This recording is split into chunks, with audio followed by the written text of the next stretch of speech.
This episode is a review of the original Transformers, Season 1, Episode 3. You can watch the episode before our podcast to understand most of what we are describing, but it is not necessary to enjoy the podcast.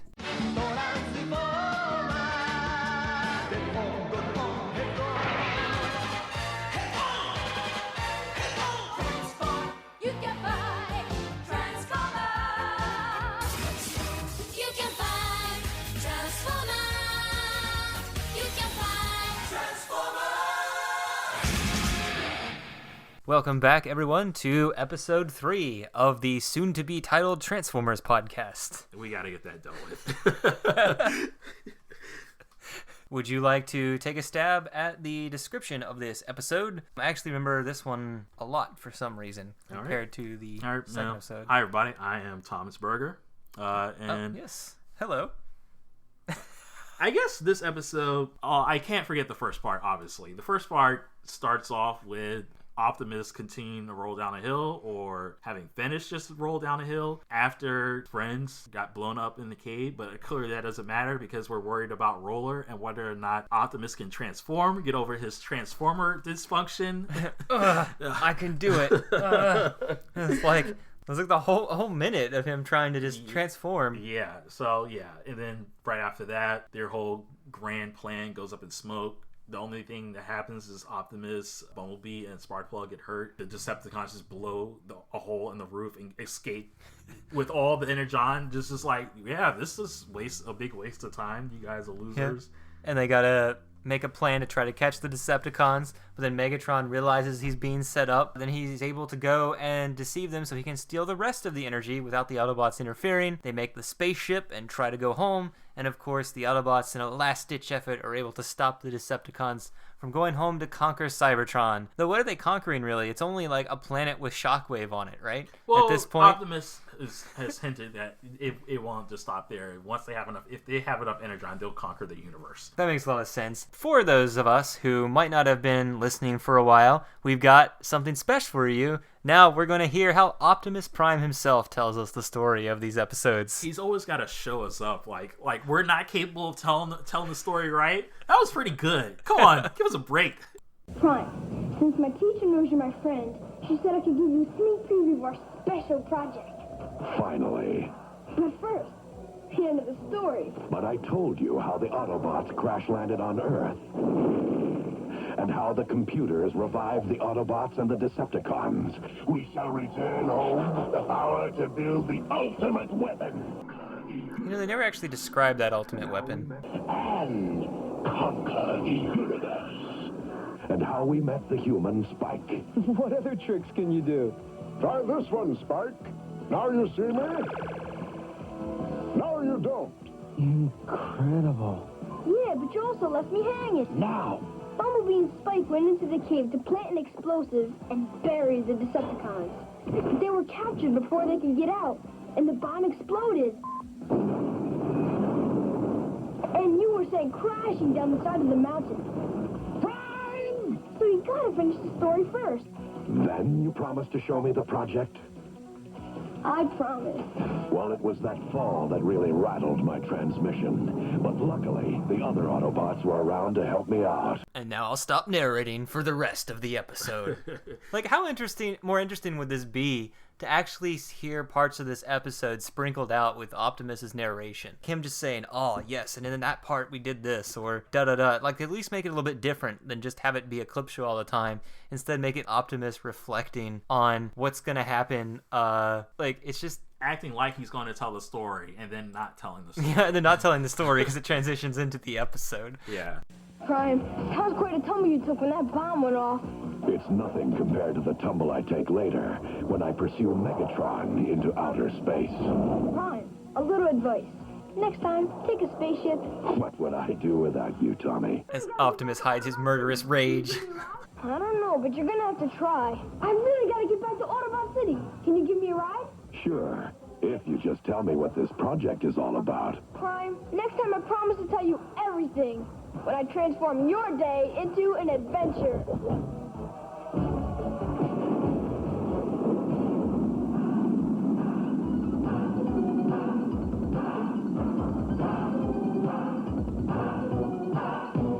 Are you excited? Do you want to see what Tommy's school project was these last 3 episodes? Is it... I mean, it looked like a sculpture almost. Like, it's kind of weird. Actually, your prediction there might be accurate.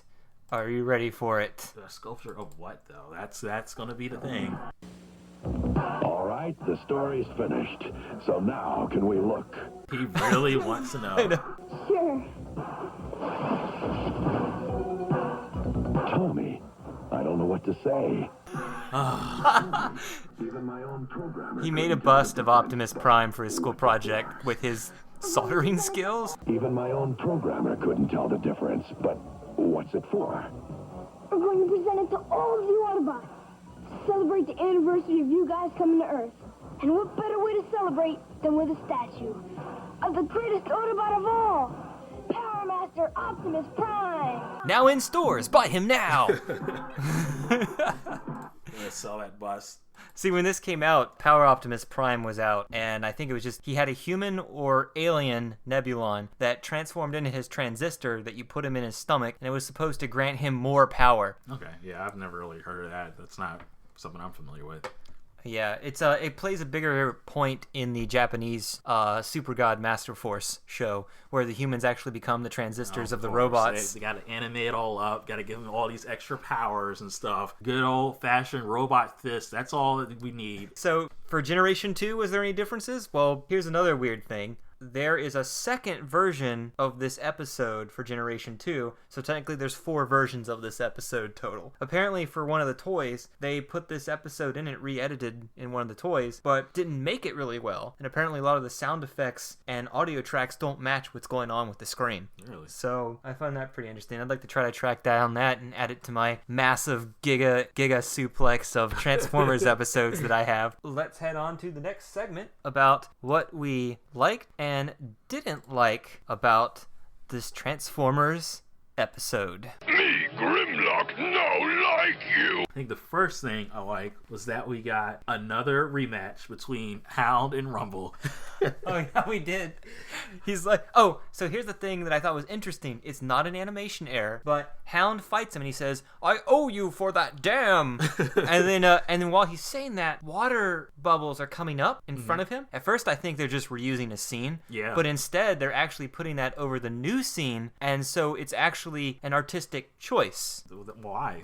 This is weird. It's to make these kids remember what happened in a visual way instead of just talking. You know, show, don't just tell. Okay, yeah. I didn't even catch that, so. Oh my god, this was the greatest line. So just listen to Optimus Prime here, because he has a complete bipolar meltdown, and it's just... Sideswipe. Give me your rocket pack. My rocket pack? Now! Yes. Oh yeah, definitely. I definitely noticed that and remember that. It's just like, he's like fed up with their crap. I have to do everything. Don't question me. It's like, I've already been commanding you forever. Don't you know that when you guys are useless. If I got all my ideas, they work. Don't question me. What have you done? Are you going to save the day? No, I've been doing it. No, there was something else that was also hilarious, is because he also acts out of character when he falls back to Earth. Listen to Optimus and how he just refuses help from anyone. Don't move, Prime. We'll take care of you. I'm fine. I'm all right. Let Ratchet check you out. I said I'm fine. He is pissed off. He makes a backhand like he's getting ready to smack smack the guy that just asked him for help. It's like, wow. And Optimus will never act like this ever again. He was just having a really bad day because he thought the Decepticons had finally won. It was like, nothing else matters. It's over. They're out of here. We're stuck on this backward planet. I don't need to control my emotions anymore. With these humans that don't trust us, attack us on sight. That was definitely of what I know of Optimus and other series. To come and see this happen, I was like, whoa, okay. And because it's just so sudden, because the first few episodes, he's not acting like that at all. And then all of a sudden, this is not the right day for him. But it's not the only thing. Megatron also acts out of character, because when the ship is about to crash, he's actually legitimately scared he's going to die. And he screams, he's like, is he really scared? And I was like, that never happens to Megatron being like showing any kind of weakness like that. Also, I thought it was funny when Spike says, "Now can I go to Cybertron?" Optimus is like, "Ask your father." Optimus Prime knows what minor rights are. He's not going to be responsible. Sign this form. Have your dad sign this permission slip. It was like, now you can go to Cybertron where you can't breathe. Prepare to live. Some other quick things that I thought were pretty funny. Hound teasing Ravage after they captured him and had him in the cage. And he's just dangling the keys in front of Ravage. And then he makes the Megatron hologram and puts him up there next to the cage. He's like, and they're just talking in front of Ravage about how, like, Megatron doesn't care about you. Look at this. He didn't even come back to try to get you. And then another quick scene was just seeing the Autobots in lab coats as part of the deception that they tried to pull on the Decepticons. That was pretty funny too. These giant robots in giant lab coats. Like, who's that gonna fool? Yeah, it's like that goes back to the stupid moments. How is that gonna work? Like, he's looking for human-sized humans, not Transformers. Yeah, I mean, they're not wearing anything on their head. They're just robots with lab coats. They are the guys. They're not hiding their face in any way. You just look at them. It's like, why are you wearing a lab coat? That's the question. One thing I wanted to mention about this episode that I don't like is the forgettable characters of the Transformers series. So when I'm watching this episode, there are 3 characters I legitimately do not remember from my youth because they do not stand out in any way whatsoever. So, and those Transformers are Blue Streak and Windcharger. And there was also Sunstreaker, but I at least remember what he looked like, even though I never remembered his name. Oh, really? Okay. So Blue Streak, I feel like that's... There's also a 4th one. It's that black Transformer with the stuff mounted on his arms, on his shoulders. That looks... Oh, God, now I don't remember his name. Yeah. See, you see, I can't remember them because they're very unforgettable. I don't remember it. I thought I looked it up before this, too, and I already forgot by the time we did the podcast. Wow. That's just how forgettable they are. So, Blue Streak, I don't know if he doesn't have any dialogue really most of the time, but I don't remember him as a kid watching this whole show. I remember people, that's a name I remember. I don't remember Sunstreaker. I don't remember the other guy. Windcharger. I've never heard that name before. And then there's also the black Transformer that I can't remember. I thought I write him down. Was it Hound? No, not Hound. So yeah, I'll just have to try to remember this before, like, that's how forgettable they are. But yeah, these 4 characters, I don't think have any impact on the show whatsoever. They're just completely forgettable. I don't know about you, but when you watched Beast Wars, was there any character that just never stood out when you were watching that one? I don't think so. The Beast Wars cast was kind of like, it was just a small selection of Transformers on both sides with the Decepticons and the Autobots. Yeah, there wasn't really, like, you couldn't even, Tigertron didn't show up in every episode, but he was still one that you thought about. I guess if there was one Transformer from Beast Wars that I would say was, like, underutilized, well, not underutilized, but was just there, just, you don't root for him, you don't root for against him, Scorponok. He just was... Yeah, he was just there. I mean, he's supposed to be basically like second in command, most loyal to Megatron, but they kill him off, replace him with Inferno, who basically filled the same role, just like crazy loyal to Megatron. And is this the guy who got killed in the volcano? Scorponok? Yeah. He dies in the lava. Okay, because I remember I was watching season 2 and I was like, what happened to that guy? And I had to look online to remember that he actually died. Yeah, he died in the lava. And I don't even remember much of their powers. For those forgettable Transformers I was mentioning, I remember. Well, clearly one of the powers is Blue Streak can fly. Well, no, this is the pilot. Remember, so we actually haven't seen his abilities. I do remember Windcharger can produce. I think he produces wind gusts or something because he shows up in the children's book I had. But yeah, so let's go on to Starscream's blunders. Wait! Don't tell me what to do. I'm not like the others. I do what I want when I want. What did Starscream do to help the Autobots this episode? Well, in the middle of the episode, he tried to overthrow Megatron by shooting him in the back, and Megatron just deflects it. She tried to shoot him in the back. Maybe Megatron just turned at the last moment. Well, no, like they were having a conversation, and Megatron just disrespected him by just turning away and walking when they were still talking. And so he shot him in the back. So what? So this is the first time Starscream learns from his mistakes. Instead, this time he tries to overthrow him by shooting him in the front. So what I find hilarious is Starscream is taking up so much of Megatron's time that he prevents them from being alerted to Mirage, so Mirage has times to blow up everything and stop them from returning to Cybertron. So Starscream once again helped everybody out. But I will give him credit though. Instead of Megatron, he took out... shot the intruder. Yes. Yeah. he got his priorities straight because he always has his priorities And then straight. what did Megatron do? Megatron, Shoot Starscream. yeah, exactly. He didn't care. Didn't give him any credit. Didn't acknowledge it at all. He just immediately shoots him when Starscream wasn't looking. So you can't be putting down Starscream for shooting people when they're not looking, when Megatron's doing the same thing. I also wonder, like, why did Megatron be like, man, that Autobot's gonna just screw up our plan. Why don't I shoot him? Exactly. I was like, It's he's just so angry. No, he needs to die. He's just so angry at Starscream that he's just like, I'm gonna shoot him. So for some more stupid moments, Hound drops the key to Ravage's cage, right? And then at the end, when they tell Optimus he's escaped, Optimus goes, good. But then Hound has this look of, what? On his face, along with everybody else. I was like, you were part of the plan. Yeah, exactly. That was like the animators not, I guess, realizing what was going on. One other stupid moment that I noticed was just like, why do you guys have to continue to not recognize Starscream's greatness and just choose to emasculate him? There was one scene towards the end. Spike throws a rock at Starscream. Starscream is getting ready to take a shot at an Autobot, but Spike throws a rock out of nowhere and knocks the gun out of Starscream's hand. How a human can throw a rock with enough velocity to make a giant robot lose his grip on his gun is beyond me. But to make things worse, the gun falls to the ground and an Autobot rolls over it and crushes his gun.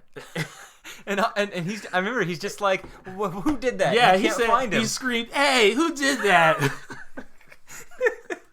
It's just like, oh, why do you have to make him such a joke? This is not the way he was supposed to be. That's like the writers having some fun with him. Yeah, that's all that was. It was completely unnecessary. Now I can see if his gun was about to blow like Optimus's head off. Yeah, but I just thought that was funny just too. in the middle of nothing. Well, he also has this whole conversation with Rumble. He's like, just wait, I'm gonna rule. When loyal of all Decepticons, Soundwave is right next to him. It's like, yeah, that's when you should start admitting your plans again. The one thing I thought was hilarious too is Optimus can't take the explosion from the mine, but he can take a drop from space to the Earth, and he's just like, I'm fine. Yeah, that was pretty good. And then, like, Roller was at the heart of the explosion and is just magically fine. As this will become apparent, Galvatron's at the center of a planet exploding. He comes out fine later, too. But what ends up taking him out? Falling in the Arctic. Yeah, they are just, I guess they got that technology down. They can just survive explosions, but not concentrated laser blasts or something.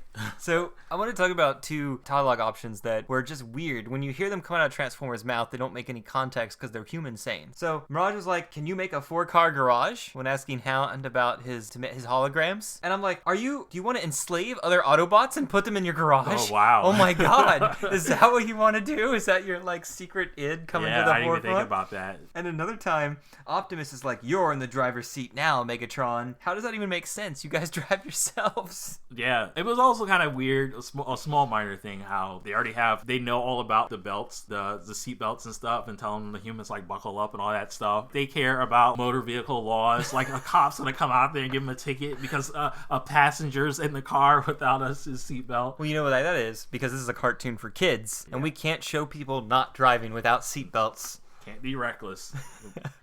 So let's transition into... Hey, boys, we're gonna be movie stars! I think, according to this third episode, that Mirage is the main character of this episode. You see in a deleted scene in episode 1, where he's talking about how he reminisces. He questions in episode 2 Optimus, because he's like, let's just go home. He's like, we can just leave these people here. And Optimus is like, no, we gotta stop them. And in this episode, everyone's just like, where's Mirage? And it's because he's on the ship, even though he could use that ship to go home, or he could even side with the Decepticons and go home. He just decides to blow it up and do the right thing and stop the Decepticons from returning to Cybertron. So that was his character arc throughout the 3 episodes. Yep, it definitely does come to an end. It's definitely like more than any other Autobot has done besides Optimus. But yeah, I definitely agree that was like definitely a pivotal moment that they've been building up to. I still hesitate to call it the main character because he still isn't around that much. There really isn't a main character besides like Starscream, Optimus, and well, that Megatron. cuts into there's a character scene from Mirage also cut out from the deleted scenes. They must be terminated. So there's some deleted scenes where Starscream tries to blast Megatron for the first time, and there's just more dialogue of him begging for his life. Oh, really? Yeah. And I was just like, I'm not going to subdue you to that again. Well, I don't think they cut enough, really. Maybe they should have cut out that whole scene if it was going to go down that way. And there's also dialogue of Megatron saying, slow the cruiser down. I want Optimus to think he's catching up to us. I'm just like, okay. And then it's just funny because there's a line right after he says, now! Immediately, and he takes the jetpack, Jazz just says something to him, and Prime just suddenly switches to calm mode again and says, I'll be back, and flies off. And I was like, geez, just twist your personality around at the drop of a hat. So there are 3 dialogue scenes from the deleted that I think are actually worth listening to, and let's listen to them. Where's Mirage? That's strange. I saw him before, during the fight. He's gone now. Poor Mirage. More than any of us, he hated the fighting. Maybe it was too much for him. Maybe it was too much for him. What does he mean by that? I think he means is he not sure that he was on the plane? Did he think that he just was in the middle of the battle and just decided to take his own life? Or he abandoned them? He just deserted the fight and went off, and he's just wandering the planet, and Optimus doesn't care? That's what I thought happened, is because Optimus was probably like, oh, well, he saw that they could go home. He's always wanted to go home and hates war. He probably just like, I'm done with life. Oh, he thought he was just a traitor. No, not a traitor, a deserter. There's a difference. Deserter with the, he stowed away on... Well, no, I don't think he thought he stowed away. I thought he just left because he couldn't take it anymore. But anyway, let's see how this continues into the ship. I've waited for this moment a long time, Megatron, and my time is now! It's nobody's time. You'll never return to Cybertron. No! It's like he actually had a line of dialogue. Instead, he just shows up, shoots the computer. And I was like, I kind of feel like even though it's one line of dialogue, he should have at least said something. It's like, why even cut that part out? It's like you're trying to show the character B, the badass that saves the world here at the end, and instead he just shows up, blasts it, and gets tossed out of the window. Yeah. I mean, I still think it was kind of effective the way it was, where, like, clearly he's the guy who saves the day. After expressing how much he doesn't want this fight to go on, he just wants to be done with this. Yeah. And so, but there is one deleted scene that I must play again that is just the last time we'll ever get to hear something like this said. Autobots to the air! Are you serious? Were they trying to... Was that... They didn't figure out their catchphrase? This is what they were going to be using the whole time? Like that was actually cut. He didn't say that in an episode. He didn't say that in a previous episode? He said it in episode 2 as a battle cry, but he didn't say it. That sounded like they were trying to make it a thing. They cut that because it was probably poorly received in the first episode. That is a terrible catchphrase. Autobots to the air. You can't fly! Come on. Not yet. That leads us to retcons this episode. So, no story changes yet, but there are some fun animation errors like, Soundwave wearing the Autobot symbol. A Transformer can be on Optimus's side at the same time he's giving him orders in front of him. And Laserbeak can be the same size of a regular Transformer and fight them. Yeah, I noticed that. That seemed weird. I was like, I thought you were small, but maybe it's just a bad perspective. Since I was giving the show too much credit. Oh, just wait till they get to season 3 when Soundwave is the same size as Devastator. Oh my god. Fun facts about this episode. Dark, excessive, time, liberty. Did you know that Ravage actually speaks and has a line of dialogue? In this episode? Yeah. Oh, really? I didn't catch that. When Ravage is in the tape deck from being released, it's not a recording of Hound's voice. It's Ravage's own voice talking about what they're doing. Yeah, okay, yeah. And I didn't notice that it was a different voice. It wasn't Hound's voice. It was just another voice. I was like, oh, I guess this must be what he sounds like when he's being played back. He's supposed to actually speak, according to the Bible, the figures. Because in the comic book, he actually did speak, and so did Laserbeak. The other thing that was funny is Optimus is like, give me your rocket pack. That almost makes you think that it's Sideswipe's thing, like he has the rocket pack. But if you look at the arc, there's a whole wall of jetpacks. Oh, yeah. Like, I saw them earlier. Why don't you just give them all to everybody? And, like, if they're going to be chasing after a spaceship. But then again, they already know how to fly, right? So why do they need the jetpack in the first place? We got 2 more sources for Megatron's power source. Okay. He went for rocket fuel, which was actually the fake out, then just went to a military base and converted more oil into Energon, which he'd already done before. Yep. So what do you think? I can't imagine there's going to be too much variety with that. I mean, what more can they do besides oil and some kind of fossil fuel stuff or electricity? So is he going to go green? Going to still like some high-tech solar panels that they were trying to build in the 80s. Actually, some batteries. The first electric car. I think that actually happens when the Autobot scientist tries to work with the Decepticon scientist. They make like a solar. They make a solar absorber. And wow. But yeah. So what did you think of these initial 3 episodes here? Yeah, I don't think I mentioned it, but watching this for the first time, I guess I mentioned before where like it doesn't seem like there's a whole lot of filler going on. There's just stuff is happening. There's a lot of plot going on. And the filler that's there is fun, like when they're making the hologram of Megatron right next to Ravage, that kind of thing. Yeah, it's quick. It's not a lot. The little filler that is there is just like it's pretty quick in it, but it's all pretty entertaining as well. So you're not bothered by it. But yeah, it really just seems like they're telling like a pretty good plot. There's not like a whole lot of wondering like why are they messing around with this stuff, stupid plan kind of things. It's just like. Yeah, I really did think it was all pretty good. I wasn't getting bored at all. Yeah, and I didn't really think, sometimes when I watch some older cartoons, even though the animation quality has some errors and things like that, like at one point, Spacecraft, and the animation error when all the flying Decepticons just turn around and follow him doesn't match with Megatron walking, and all of a sudden there's like 4 of them walking in somewhat a different direction. It's really hard to describe this error, but it just did not look right. Yeah. But what my main point is, when it comes to the plots, though, I'm just watching it and enjoying them. I'm not questioning it. If you watch some older cartoons, you're like, that would never work. But in this one, this is just a fantasy cartoon where they're like, this converts to Energon, we got it. Well, yeah, but even still, it's not a whole lot of that stuff where it's like, this doesn't make sense. Why would you do this? This is a ridiculous idea. I mean, a lot of it still seems kind of grounded. I mean, it's not like a grand scheme. It's just simply, this is an energy source. We can steal this and convert this to what Energon. grounds the series for you? Is it the human characters? What grounds the series for me is Rumble and Hound going at it for a 3rd time. So basically, watching these first 3 episodes, what Autobots and what Decepticons stand out for you in the series, just looking at the first 3 episodes? On the Autobot side, Optimus and Hound, because Hound's usually the guy. He's doing a lot of stuff. I'm surprised because I don't recall like people talking about Hound. I guess he never really shows up in other stuff. What happens is they start teaming up Bumblebee with Spike all the time, and in these 3 episodes, he actually travels with Hound all 3 episodes. The 2 episodes he's in. Yeah, they eventually switch that to Bumblebee, so Hound doesn't get as much interaction with him as they used to. Yeah, he probably and the interaction he does get is probably less meaningful as well, because they use him Hound a lot for stuff like he's watching Ravage. He's going to go spy on the Autobots after they wake up, and he can make holograms. And he can make holograms. So that combined with like Mirage, you think would be a perfect 2-parter. But remember, when they originally filmed these episodes, after the pilot, less Transformers show up because in order to save money, they try to get only the Transformers written in an episode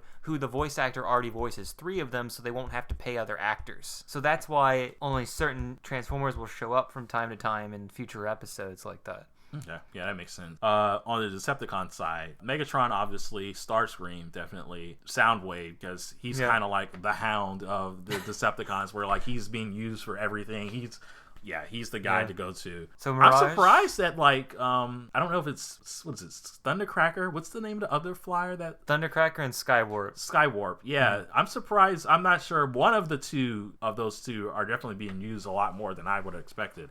I thought they both were just not exactly mindless, just drones of Starscream that would just that just does what he says. They seem to have their own personality. They conversate on their own with Megatron. They take orders from Megatron themselves. Yeah, well, and you have to. They actually show up in almost every episode too, along with the main cast. So I know they show up pretty frequently. Yeah, the Decepticons, they seem like they get a lot of use, a much more even use than what the Autobots get. The Autobots, because the thing is, they have so many to distribute against that sometimes, like in episode 2, all of a sudden 2 Autobots you've never seen before are trapped in the water, and you're like, who are they? Yeah, exactly. Yeah, I didn't know who those were that were under. Well, apparently there's a cut scene from the script in the first episode where they're introduced so they can be in peril in the second episode. But in this time, they're just already in peril, and you're like, oh, new Transformers that I didn't know about. But yeah, for the most part, it's just interesting that they're all like the things that stood out from this episode. I would think like Mirage, because he's also showing his powers.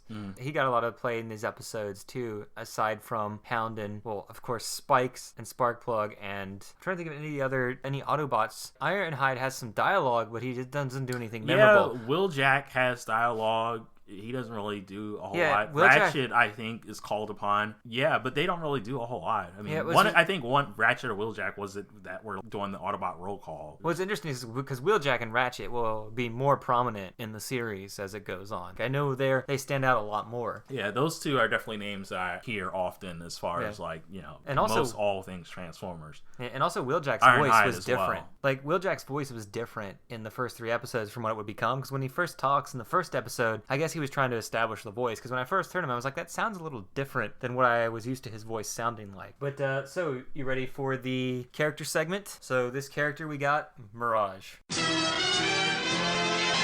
His saying on the back, the quote-unquote main character of episode 3. Yes, the first person to get a main character. He actually has a character arc, which is something we will only see from time to time. Well, Starscream had a character arc of sorts where he's like, your time's coming, Megatron. It's almost over. I'm going to take over. And 4 next times? Episode, I'm going to take over. The fourth time, he finally does it. And he changes from ambitious second in command to sniveling toad who's begging for life. That's an arc, right? It's inverse, but it's an arc. and he shot at Mirage because his heart was in the right place, right? Yep. Okay, so Mirage's saying is, who and what I am, I hide from the enemy. His description is, Mirage is not thrilled about being an Autobot freedom fighter. He prefers hunting turbo foxes on Cybertron with his high-priced friends. Effective fighter, more effective intelligence gatherer. He has an electric disruptor that can cast illusions, altering his physical placement and appearance for up to 6 minutes. Expert marksman with armor-piercing rocket dart hunting rifle. Rocket dart? Unsure of the Autobot cause, can't be fully trusted. What? They're not? Wow. So that actually will come into play in a future episode, but I'll talk about it then when it occurs. Yeah, okay. Because I think I have a feeling of what you're hinting at a little bit. In which he'll become a main character again. I'm sure. Because he might be the only one with 2 main character entries on this list. A quick information about his toy is his toy was made to be put in Optimus Prime's trailer with a little hatch that you could shoot him out of the trailer, which I find hilarious. Him and one other figure could do that. Roller. So, Mirage is actually a Formula One race car model that actually existed in the real world. Oh, so that's what it's for. I do recall, you know, like an actual, like, top of the line, like, race car rolling around with the Autobots. I wasn't sure who that was. But it actually has references to stuff in the real world. I looked these up here, and it says Liger on the back of his car, which is a real racing company. Second is Klein's, which is a parody of a French cigarette company, because, you know, kids need to know stuff like that. And then there's a dancing gypsy on Mirage down here near his body, which is a reference to a similar logo for an auto company. And then Elf on him is a reference to an oil company. Okay. So he's got like 4 references on his body. But the weirdest thing about Mirage is he's the only Transformer of the original Generation 1 toy line that never got re-released because his original mold was damaged or lost. Oh, wow. I guess when you try to go into Toys R Us in the 2000s when they started re-releasing Soundwave and Optimus on how they originally looked, you couldn't find him because they didn't exist anymore. Instead, they used a GoBot mold and called it Mirage when Generation 2 came out. And apparently, they incorporate stuff like this into continuity by saying that this GoBot was a clone of Mirage, even though he looked nothing like Mirage. And then that affected a future cartoon where that guy showed up looking exactly like that. That's really weird. And I'm just like, wow. And it's just like, yeah. Anytime a toy comes out, they try to make it part of the continuity, even despite all the real-world occurrences that go on behind the scenes. After the movie, what happened to Mirage? Wait, I still function. Well, he got killed by Megatron in a deleted scene. So much for a main character getting killed off screen. Yeah, they were actually storyboards that show him getting destroyed, but this can't be used as proof of canon again, but we can just assume he died based on him not showing up again. However, he does show up in the Japanese Headmasters cartoon in 1 episode without any dialogue, but you can just rack this up to animation error. Probably should, and you shouldn't really count stuff like that as continuity. But yeah, and he also appears in the Japanese manga, but since those take place pre-movie, those don't count.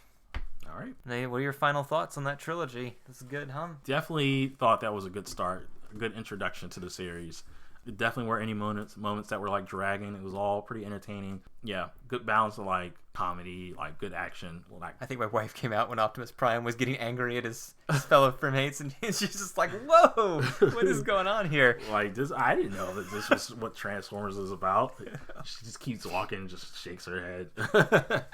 But yeah, I thought it was pretty good. I would hope that the next episodes would be of this quality, but I've seen other shows. I'm just going to go ahead and assume and prepare myself for the dip in quality, like most American cartoons at the time did. Well, there's 17 season 1 episodes, and then they mass produced like I think 50 episodes of season 2 or something like that. I'd have to go check, but they've mass produced a lot for season 2. And yeah, I'm just getting ready for the onslaught of introduction after introduction for all these new characters. Well, you don't have to worry about that. Season 1 is only the same 16, 18 characters. Oh, really? Oh, yeah. right. No new one. Actually, no, one new guy will show up, which we'll talk about later. But for the most part, other than that, it's like Shockwave returning, who was already introduced. So technically, he's not introduced in a future episode. And I guess I'll also assume that there's probably going to be more humans introduced. There'll probably be more, I would guess maybe there'll be more Dear Diary scenes from Spike. Do you remember? Well, so we've watched the parody episodes. Hoping he's going to be the president. Did you watch the episode where nobody's really damaged as long as they've got courage? I don't remember that. That's funny. Yeah. Well, then you're in for a surprise for some future human characters.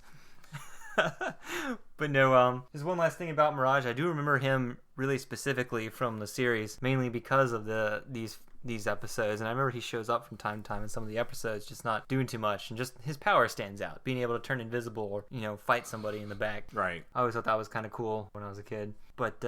But yeah, I liked watching these first 3 again, and also just checking out Power Optimus Prime's version of events. So this is the 3rd episode, and for the next episode, we've got something different for you. We're going to take a look at the Japanese version of these first 3 episodes, and just tell you what we thought about based on the voices and how they do everything there together. We'll also take a look at the first chapter of the Japanese manga, as well as the differences between the American and the Japanese opening and ending theme songs. I'll be looking forward to that. And this is Sean and Thomas signing off for today. See ya. Thanks for YouTube user Transformers at the Moon for hosting every deleted audio segment from every episode of the Transformers. Thanks to tfwiki.net for information used in our Character Spotlight feature. Thanks to tfraw.blogspot.com for the Season 5 and Generation 2 episodes.